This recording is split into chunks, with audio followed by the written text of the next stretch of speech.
Halo teman-teman, sekarang kita bahas mengenai warisan, warisan, dan warisan. Tetapi yang belum terbagi teman-teman ya. Jadi ada satu subjek pajak. Subjek pajak itu gini ya, subjek pajak itu adalah orang pribadi, badan. Ada satu lagi yang namanya warisan yang belum terbagi. Itu adalah satu subjek pajak tersendiri ya. Oke, ini ada update terbaru dari PMK 81 ya. Langsung gua share aja ke teman-teman semua. Hmm. Berita dari DDTC News. Seperti biasa ya, DDTC adalah berita yang paling terpercaya di Indonesia ini ya. PMK 81, Kemenkeu perbaharui ketentuan pendaftaran WP warisan belum terbagi. Jadi warisan belum terbagi adalah satu subjek pajak, satu wajib pajak tersendiri ya. eh, PMK 81 turut memperbarui ketentuan terkait dengan tata cara pendaftaran warisan belum terbagi oleh WP orang pribadi yang meninggalkan warisan tetapi belum punya NPWP. Jadi orang yang meninggal itu kan ada dua kemungkinan. Kemungkinan pertama dia sudah punya NPWP, artinya nggak ada masalah tinggal dilanjutin. Yang kedua adalah dia belum punya NPWP. Nah, gimana ceritanya nih? Orang meninggal tidak punya NPWP, tetapi dia punya harta yang diwariskan. Ini yang jadi masalah ya. Di pasal 32 ayat 1 PMK 81, pelaksanaan hak dan pemenuhan kewajiban perpajakan untuk WP warisan belum terbagi menggunakan NPWP dari orang pribadi yang meninggalkan warisan tersebut. Artinya NPWP almarhum ya, dari NPWP almarhum. Dalam hal WP orang pribadi yang meninggalkan warisan bla bla bla belum punya NPWP dan dari warisan itu diterima atau diperoleh penghasilan. Nah, ini teman-teman masih paham ya? Apa definisi di sini? Warisan diterima atau diperoleh penghasilan. Artinya gini, dia punya warisan bentuknya sebuah rumah. Rumah ini sedang menyewa, sedang disewakan. Artinya, walaupun orang almarhum sudah meninggal, tapi harta yang ditinggalkan menghasilkan duit. Oke, punya penghasilan dari harta warisan dia. Ini definisinya. Oke, contoh yang lain. Almarhum meninggal, tidak punya NPWP, tapi dia punya deposito. Deposito itu menghasilkan duit setiap bulan. Nah, itu definisinya teman-teman ya. Dia punya harta warisan, tapi dia tidak punya NPWP, sedangkan harta warisan ini bertelur terus nih setiap bulan. Nah, itu definisi di sini. Oke. Maka wakil dari wajib pajak warisan tersebut yang belum terbagi wajib mendaftarkan warisan belum terbagi kepada KPP yang wilayah kerjanya meliputi tempat tinggal orang pribadi yang meninggalkan warisan untuk memperoleh NPWP. Ini bunyi pasal 2 ayat 2. Pasal 32 ayat 2.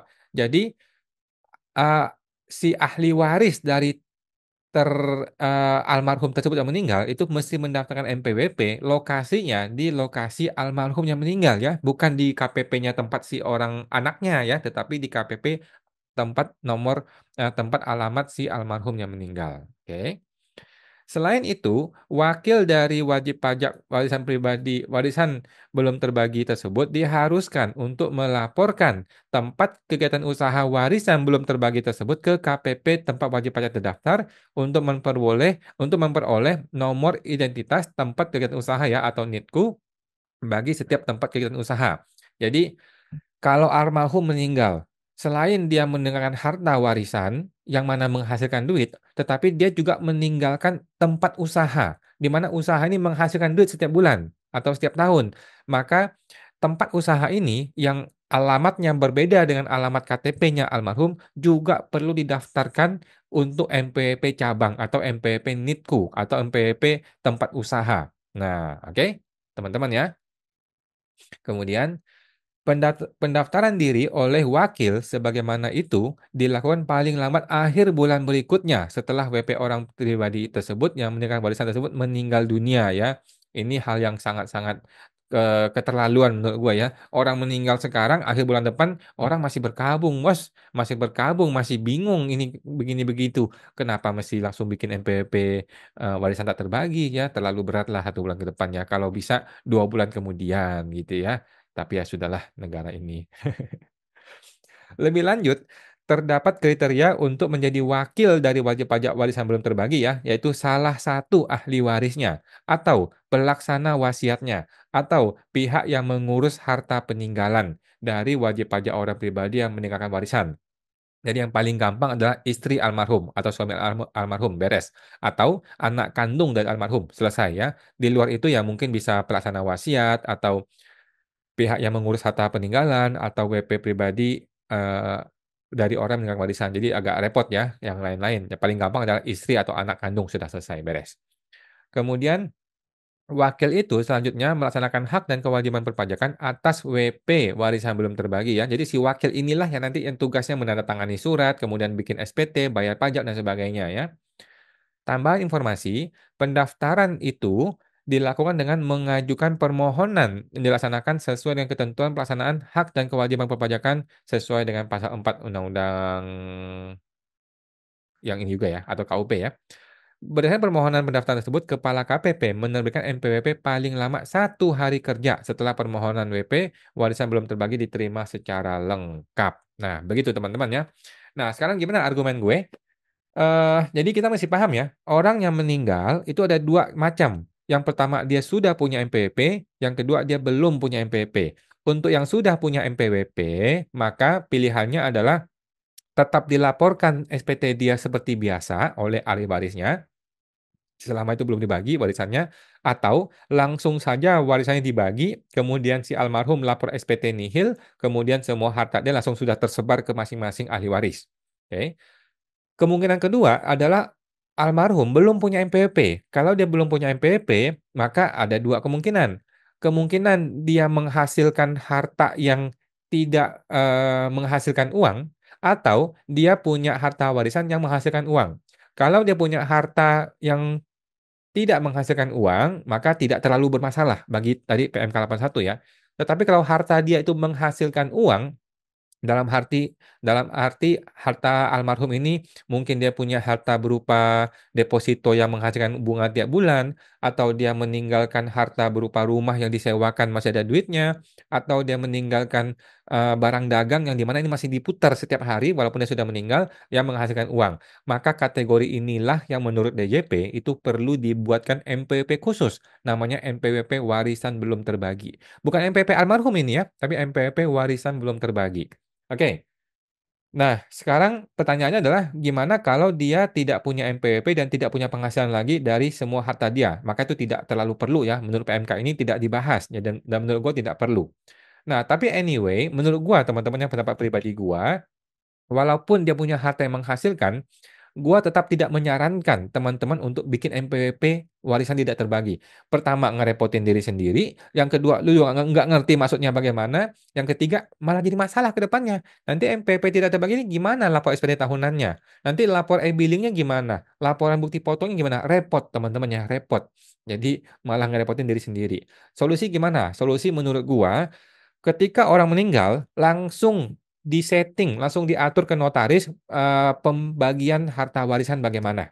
Gitu ya, nggak usah nunggu sebulan, 2 bulan, 3 bulan, apalagi bertahun-tahun ya. Langsung saja keluarga itu rembukan, meeting keluarga, rapat keluarga, tentukan.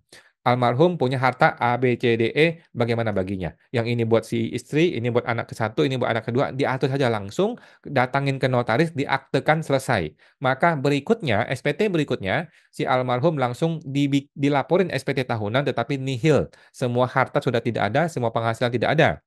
Hartanya sudah berpindah ke masing-masing ahli waris. Dan masing-masing ahli waris itulah yang melaporkan penghasilan dari penggunaan harta tersebut. Jadi clear teman-teman ya, clear. Nggak usah pusing, nggak usah bikin lagi yang namanya NPWP warisan belum terbagi. Jadi ribet. Nah gitu teman-teman ya. Dan teman-teman mesti ingat bahwa warisan itu bukan objek pajak ya, tidak kena pajak ya, apapun kondisinya ya. Beda dengan hibah. Kalau hibah itu menjadi bebas pajak jika dikasihkan hanya kepada anak kandung atau istri 1 derajat ya. Tidak boleh kepada cucu atau kepada kakek, tidak boleh. Kemudian tidak boleh kepada keponakan atau garis saudara-saudara kandung, nggak boleh. Semua itu akan kena pajak nanti ya kalau ke cucu atau kepada saudara kandung, apalagi ke orang lain. Gitu, itu hibah. Tetapi kalau warisan itu tidak terbatas. Mau kasih ponakan boleh, kasih cucu boleh, kasih kakek boleh, kasih orang nggak dikenal juga boleh. Intinya kalau warisan tidak ada batasan. Kepada siapapun boleh diberikan dan tidak kena pajak. Artinya apa? Langsung aja dibagi ya, langsung aja setelah beliau meninggal, mohon maaf nih 1 bulan kemudian langsung meeting keluarga, kita tentukan apa aja harta-harta beliau almarhum, langsung dibagi siapa dapat apa, langsung masing-masing mengakui di SPT tahunan mereka masing-masing. Oke. Sekarang Pertanyaan berikutnya, bagaimana proses balik namanya? Bisakah sebuah tanah atau rumah yang masih nama almarhum langsung diwariskan kepada orang-orang? Jawabannya bisa, teman-teman ya. Mengenai proses balik nama itu urus belakangan. Kalau sudah punya budget, punya uang, boleh diproses proses balik nama ya, tetapi segera ya kalau bisa ya. Nah, ada mobil yang masih nama almarhum, nggak apa-apa, langsung kita nih para ahli warisnya mengakui di SPT kita sebagai barang kita dan sebagai penghasilan yang namanya warisan, tidak kena pajak, gitu ya. Dan warisan itu tidak perlu dibuktikan bahwa almarhum sudah melaporkan di SPT tahunan, tidak perlu. Warisan itu yang penting bisa dibuktikan bahwa barang itu betul-betul milik almarhum sebelum dia meninggal, gitu ya. Tidak harus sudah terlapor di SPT almarhum, tidak perlu. Oke, jadi menurut gua, pendapat gua seperti itu, nggak usah pusing bikin NPWP warisan nggak terbagi, aneh-aneh aja begini ya, langsung saja diakui di masing-masing ahli waris, lapor masing-masing, dan masing-masing bisa jalan, masing-masing ngurus sendiri gitu ya.